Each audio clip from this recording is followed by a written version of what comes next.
Bienvenue à cette exploration des documents qu'on a reçus sur un sujet qui a vraiment bouleversé le XXe siècle, l'énergie cachée au cœur de l'atome. Ah oui, une force incroyable, fondamentale, que l'humanité a réussi à libérer, pour le meilleur, mais aussi, on le sait, parfois pour le pire. C'est ça. Alors, on a devant nous pas mal de sources, des articles, des notes de recherche, qui retracent cette histoire assez complexe de l'énergie nucléaire. Effectivement. Et notre but ici, c'est d'essayer d'en tirer les idées clés, comprendre les origines scientifiques, les applications très différentes, civiles, militaires. Et les défis, bien sûr, les énormes défis, et puis regarder un peu vers l'avenir, ce que ça pourrait donner. Exactement. On va suivre le fil, si tu veux, des idées de départ jusqu'aux technologies d'aujourd'hui, en passant par les moments forts, les événements marquants. Conceptuel, on le doit en grande partie à Albert Einstein, à Berne, en 1905, avec sa théorie de la relativité restreinte. Il pose des bases fondamentales. Comme la constance de la vitesse de la lumière. Oui, et surtout, l'équivalence entre masse et énergie. Le fameux E égale mc carré.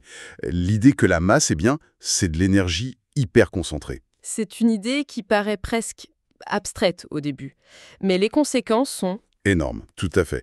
D'ailleurs, les sources rappellent que certains effets de cette théorie, comme l'influence de la gravité sur le temps, Ce qui est crucial pour nos GPS aujourd'hui. précisément, ça montre bien que ça touche au concret. Mais bon, pour l'énergie nucléaire elle-même, il manquait encore une pièce du puzzle. La clé. La clé, c'est le neutron. Bon, on avait découvert le noyau atomique avec Rutherford, mais c'est James Chadwick, en 1932, qui identifie cette particule sans charge électrique. À Manchester ou Cambridge, les sources hésitent un peu. Oui, Manchester, Cambridge, bombardement de beryllium, d'hélium. Le détail du lieu ou du matériau exact varie un peu, mais l'essentiel est là. C'est cette particule neutre. Exactement. Le neutron peut entrer dans le noyau sans être repoussé par les charges électriques des protons. Et ça change tout. Ah oui, là on imagine que ça accélère les choses. Les documents insistent là-dessus. C'est pas juste une découverte de plus, c'est ce qui rend la technologie nucléaire possible en fait. Absolument. Le neutron devient, si tu veux, le projectile parfait pour provoquer des réactions nucléaires. Surtout la fission, on y viendra. D'accord. Et ça permet aussi de mieux comprendre comment le noyau est fait, d'affiner les modèles. Ça devient aussi un outil pour sonder la matière, avec la diffraction neutronique. Et pour l'avenir aussi, c'est important. Ah oui, c'est crucial pour les projets de fusion contrôlés. C'est un neutron qui peut démarrer la réaction entre le deutérium et le tritium. C'est vraiment le catalyseur qui fait le pont entre la théorie pure et la technologie. Et la première application spectaculaire de cette technologie, c'est donc la fission. Découverte en 1938, les sources citent surtout Otto Hahn, Lise Meitner, Fritz Strassmann. C'est ça. Leurs expériences sur l'uranium bombardé de neutrons. Et là, surprise, le noyau éclate en morceaux plus légers, barium, krypton. En libérant une énergie énorme. La confirmation de égale mc carré en quelque sorte. Exactement. Et c'est Lise Meitner, qui avait dû fuir l'Allemagne nazie, qui comprend et qui nomme le phénomène fission. Mais les sources montrent aussi que c'est compliqué d'attribuer la première découverte, non? C'était une période intense. Ah oui, tout à fait. C'est une période d'effervescence. Certains documents mentionnent aussi le rôle important d'Irène et Frédéric Joliot-Curie à Paris, qui travaillaient aussi sur la fission et l'idée de réaction en chaîne. La réaction en chaîne. Oui, ou même Enrico Fermi, qui aurait réalisé la première réaction en chaîne contrôlée. L'attribution précise est délicate. Mais cette idée de réaction en chaîne, elle est centrale. Une fission libère des neutrons. Qui vont provoquer d'autres fissions, Oui, et ainsi de suite. C'est ça le potentiel d'auto-entretien. la base des réacteurs, mais aussi des bombes. Et là, le contexte de la Seconde Guerre mondiale va jouer un rôle tragique. Forcément. C'est le lancement du projet Manhattan, dès 1942. Une initiative américaine gigantesque, avec l'appui des Britanniques et des Canadiens. L'objectif, la bombe atomique, avant les Allemands. Voilà. Des noms célèbres y sont liés. Oppenheimer, le directeur scientifique, Fermi, Seaborg. Mais les sources citent aussi des ingénieurs clés comme Parsons, Macmillan. Et des sites entiers qui sortent de terre, Los Alamos pour la conception. Oak Ridge pour séparer l'uranium, Hanford pour produire le plutonium. Un effort industriel et scientifique absolument colossal. Colossal et cher, plus d'1 milliard de dollars de l'époque d'après les sources. Et qui posait déjà des questions éthiques terribles aux scientifiques eux-mêmes. Oui, bien sûr. Le premier essai, Trinity, en juillet 1945, montre une puissance de destruction jamais vue. Et puis à août 45, Hiroshima. La bombe à uranium, Little Boy. suivi de Nagasaki avec une bombe au plutonium. Les descriptions dans les documents sont glaçantes. Plus de 90 000 morts quasi instantanés, sans compter les effets à long terme des radiations. Des destructions inimaginables. L'objectif officiel, c'était d'accélérer la fin de la guerre, forcer le Japon à capituler, mais ça marque surtout l'entrée dans l'ère nucléaire militaire. C'est le début de l'ère nucléaire, oui. La démonstration de la supériorité américaine, pour un temps, et le début d'une course aux armements complètement folle. Parce que l'URSS ne tarde pas. Non. Dès 1949, ils font exploser leurs propres bombes. Fin du monopole. Et là, c'est l'escalade. Les États-Unis, l'URSS, puis le Royaume-Uni, la France, la Chine. Tout le monde développe ses arsenaux. Apparition des missiles balistiques intercontinentaux, les ICBM. Des bases souterraines. C'est la fameuse doctrine de la dissuasion nucléaire. Cet équilibre de la terreur. Une angoisse mondiale. On essaye quand même de réguler un peu avec le traité de 1963. Oui, le traité d'interdiction partielle des essais nucléaires. Il interdit les essais dans l'atmosphère, l'espace et sous l'eau. Mais pas les essais souterrains. Non, cela continue. Et aujourd'hui, le nucléaire militaire, ça reste une réalité stratégique majeure. On parle toujours des missiles balistiques, bien sûr. Mais aussi d'autres applications, comme la propulsion navale. Exactement. Les sous-marins nucléaires, comme la classe Ohio américaine ou la classe Suffren française. Leurs réacteurs leur donnent une autonomie quasi illimitée. Les sources parlent même d'usages futurs pour l'espace. Base lunaire, propulsion de vaisseaux. Oui, c'est évoqué comme potentiel. La densité énergétique du nucléaire est intéressante pour ça. Mais revenons sur Terre, si on peut dire. Oui, parce que l'atome, heureusement, n'a pas servi qu'à faire des armes. L'idée d'un usage civil pacifique, elle émerge quand même assez tôt. Très tôt. Alors, les sources sont un peu confuses sur la date exacte pour le Chicago Pile 1 de Fermi. Est-ce que c'est 1942 pour la toute première réaction en chaîne contrôlée de Bird? Au 1947 pour le premier réacteur qualifié de commercial. Voilà. Quoi qu'il en soit, c'est la preuve de concept essentielle. On peut maîtriser l'énergie nucléaire. Et ça ouvre la voie. Les documents citent d'autres pionniers. Obninsk en URSS en 54. Oui, considéré comme la première centrale au monde à injecter de l'électricité sur un réseau, même si c'était à petite échelle. Puis Calder Hall, au Royaume-Uni, en 56. Souvent cité comme la première centrale commerciale à grande échelle. Petite correction, là aussi, par rapport à une source. Ah oui, c'était un réacteur Magnox refroidi au gaz, pas un BWR comme indiqué dans une note. Et puis Shippingport aux États-Unis en 57, le premier grand réacteur commercial de type PWR à eau pressurisée. C'est aussi à ce moment-là qu'arrive l'initiative Atoms for Peace. Oui, lancée en 54 par les États-Unis et le Royaume-Uni, l'idée c'est de promouvoir les usages pacifiques, la coopération internationale. Les documents parlent de collaboration entre le Royaume-Uni, la France, l'Allemagne, l'Italie. Et c'est un peu dans ce cadre que naît l'AIA, l'Agence internationale de l'énergie atomique, qui joue un rôle de contrôle aujourd'hui. Et c'est là que deux types de réacteurs vont vraiment s'imposer mondialement, à partir des années 60, les PWR et les BWR. C'est ça. Les réacteurs à eau pressurisée et les réacteurs à eau bouillante, le principe de base, 1. Utiliser l'eau à la fois pour ralentir les neutrons, modérateur, et pour transporter la chaleur, caloporteur. Et ils ont eu du succès.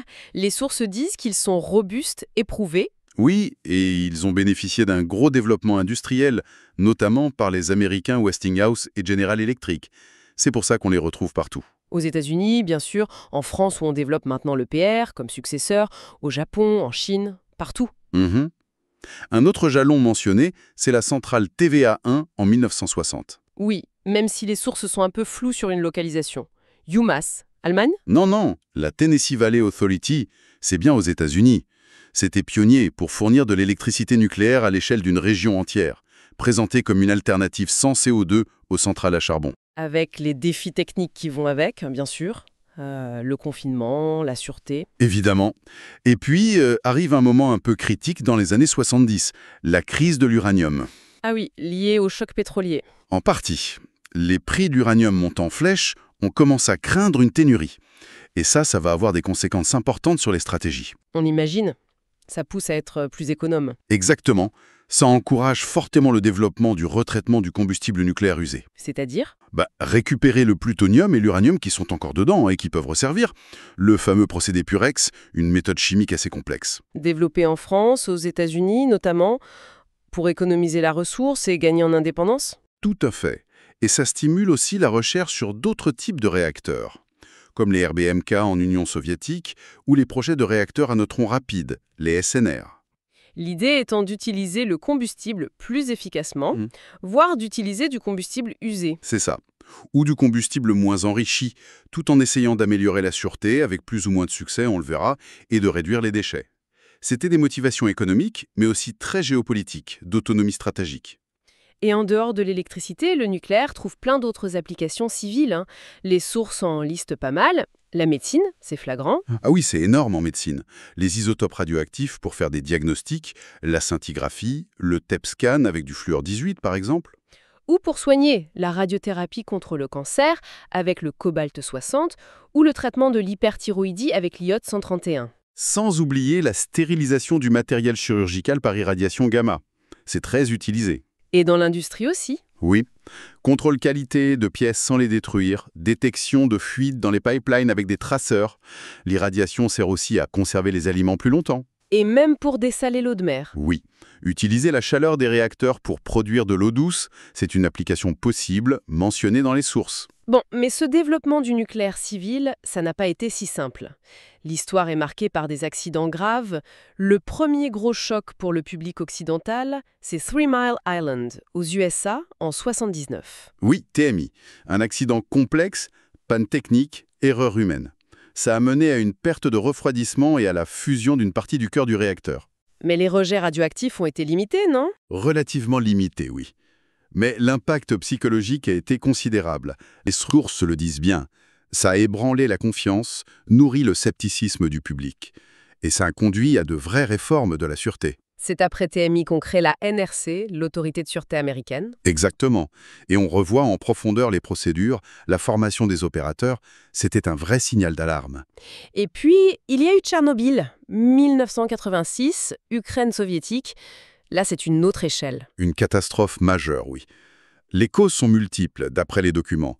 Un essai de sécurité très mal préparé et conduit, des défauts de conception du réacteur RBMK, qui étaient connus. Notamment son instabilité à faible puissance. C'est ça, ajouté à des erreurs humaines en série et, disons, une culture de sûreté très insuffisante à l'époque. Avec une explosion, un incendie. Et des rejets massifs de radioactivité.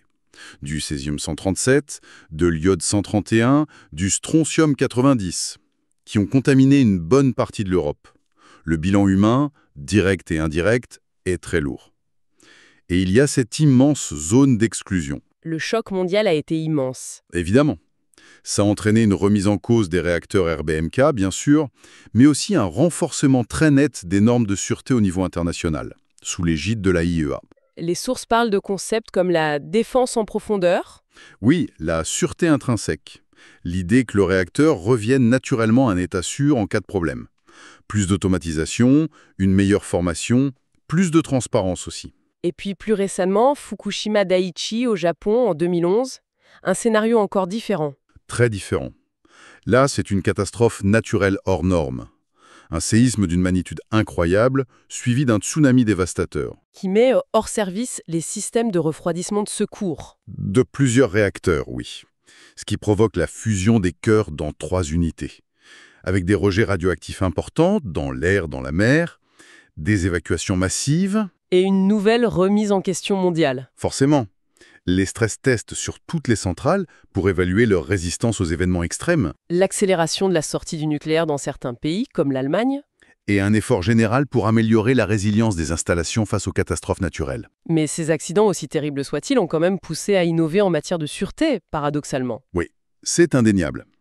C'est dans ce contexte qu'on voit arriver les réacteurs de génération 3 et 3+, l'AP1000 de Westinghouse, l'EPR européen. Avec quelles améliorations clés, d'après les sources? Principalement une sûreté dite passive, beaucoup plus importante.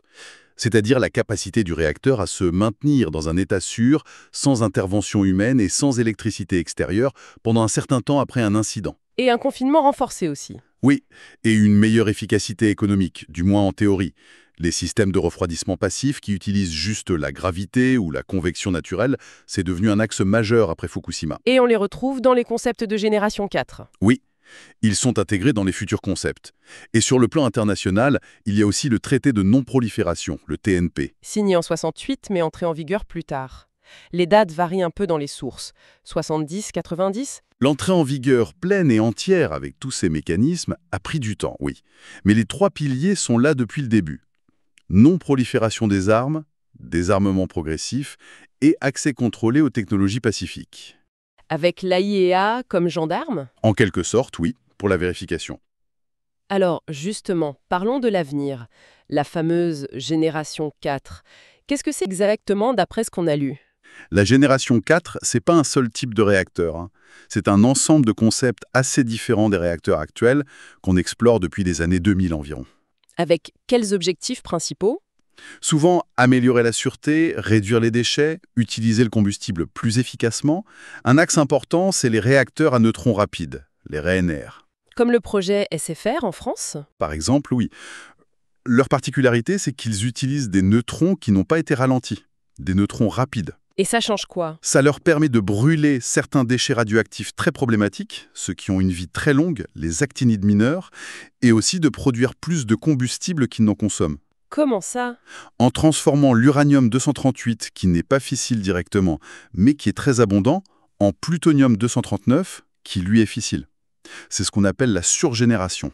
Le potentiel a l'air énorme. Moindre déchets dangereux à long terme et une bien meilleure utilisation des ressources en uranium. C'est l'idée, oui. En plus, il fonctionne à plus haute température, ce qui pourrait permettre de meilleurs rendements ou des applications comme produire de l'hydrogène. Mais ça reste au stade de la recherche et des démonstrateurs. Essentiellement, oui. Il y a des projets avancés en Russie, en Chine, en Inde, mais les défis technologiques et économiques sont encore très importants. Et l'autre grande promesse, c'est la fusion nucléaire. Le Graal un peu, est-ce que ça se rapproche? La fusion, oui, c'est le processus inverse de la fission. On fait fusionner des noyaux très légers, comme le deutérium et le tritium, qui sont des isotopes de l'hydrogène. Comme dans le Soleil. Exactement, pour produire de l'hélium et une quantité d'énergie absolument phénoménale. Sur le papier, les avantages sont incroyables. Combustible quasi illimité. Deutérium dans l'eau de mer, tritium qu'on peut produire à partir de lithium, très peu de déchets radioactifs à vie longue par rapport à la fission, pas de risque d'emballement de la réaction, comme dans une fission, pas de matière utilisable pour des armes. Le projet géant ITER, en France, c'est ça? Une collaboration internationale énorme. Oui, ITER, c'est le grand projet mondial pour prouver la faisabilité scientifique et technique de maintenir une réaction de fusion qui produit plus d'énergie qu'elle n'en consomme. Mais les obstacles sont colossaux. Chauffer le plasma à des centaines de millions de degrés. Le confiner avec des champs magnétiques ultra puissants. Trouver des matériaux qui résistent à des flux de neutrons très intenses et très énergétiques. C'est extrêmement complexe. Et cher, et long. Très cher et très long. On parle de décennies avant d'espérer un réacteur industriel, le fameux DEMO qui devrait succéder à ITER si tout va bien. Donc, en attendant cette fusion hypothétique, on a toujours le problème des déchets de la fission actuelle. C'est un sujet central, non? Ah oui, c'est un défi majeur, surtout pour les déchets dits de haute activité à vie longue, après une période d'entreposage en surface ou subsurface pour que ça refroidisse et que la radioactivité diminue. La solution envisagée, c'est le stockage profond. C'est la solution de référence, oui, le stockage géologique profond. L'idée, c'est d'enfouir ces déchets à plusieurs centaines de mètres sous terre dans des couches géologiques très stables. Comme le granit, l'argile, le sel. Les sources mentionnent aussi le gypse, le calcaire, le schiste comme possibilité étudiée. Exactement. Des formations qui n'ont pas bougé depuis des millions d'années et qui peuvent isoler les déchets très longtemps. Et il y a des projets concrets qui avancent? Oui, le site d'Onkalo, en Finlande, est pratiquement prêt à recevoir les premiers colis de combustible usé. En France, le projet CIGEO, à Bure, est en phase d'autorisation et de préparation avancée. Et ça soulève la question de la surveillance à très très long terme. Évidemment, sur des échelles de temps qui dépassent l'entendement humain, comment garantir la sûreté sur des millénaires? Comment transmettre l'information sur ces sites aux générations futures? Ce sont des questions vertigineuses. Et tout ça, bien sûr, ça alimente les débats actuels sur la place du nucléaire. Forcément. Quelle place lui donner dans la transition énergétique face aux énergies renouvelables qui se développent? Les pays n'ont pas du tout la même approche. On voit bien, l'Allemagne sort du nucléaire, le Japon le relance mais très prudemment, les États-Unis soutiennent la recherche sur les nouvelles générations et envisagent de prolonger leurs réacteurs. La France affiche une volonté de renouvellement. Les stratégies sont très diverses. Et l'acceptabilité par le public, c'est toujours un facteur essentiel, qui varie beaucoup. Le cœur du débat, si on résume ce qui ressort des documents, c'est vraiment cet arbitrage permanent, non? Entre l'avantage pour le climat, produire beaucoup d'électricité sans CO2 et de manière pilotable, Et les risques qui persistent, la sûreté des centrales, la gestion des déchets sur le très long terme, le risque que la technologie soit détournée à des fins militaires. C'est exactement ça, trouver le bon équilibre entre les bénéfices, les risques, les coûts et les enjeux pour la société. C'est complexe. En tout cas, ce qu'on voit à travers tous ces documents, c'est une aventure scientifique et technologique absolument incroyable. De la relativité d'Einstein à la complexité des débats d'aujourd'hui. Le nucléaire a vraiment façonné notre monde moderne. Notre énergie, notre médecine, notre industrie, même nos relations internationales. Une puissance à double tranchant, oui, découverte au plus profond de la matière. Et savoir comment la gérer, ça reste l'un des plus grands défis de notre époque. Comment maîtriser cette force ou pas? Comment bien peser les avantages qui sont réels face aux risques qui sont considérables? La question reste ouverte. Et peut-être, pour finir cette plongée dans les sources, une pensée à méditer. Est-ce que la fusion nucléaire tiendra vraiment ses promesses d'énergie propre et presque illimitée? Ou est-ce que ça restera un rêve lointain? Et plus largement, quel regard est-ce que les générations futures porteront sur nos choix d'aujourd'hui? Sur la façon dont on aura géré cet héritage nucléaire, cette force extraordinaire dont on est devenu les gardiens pour des temps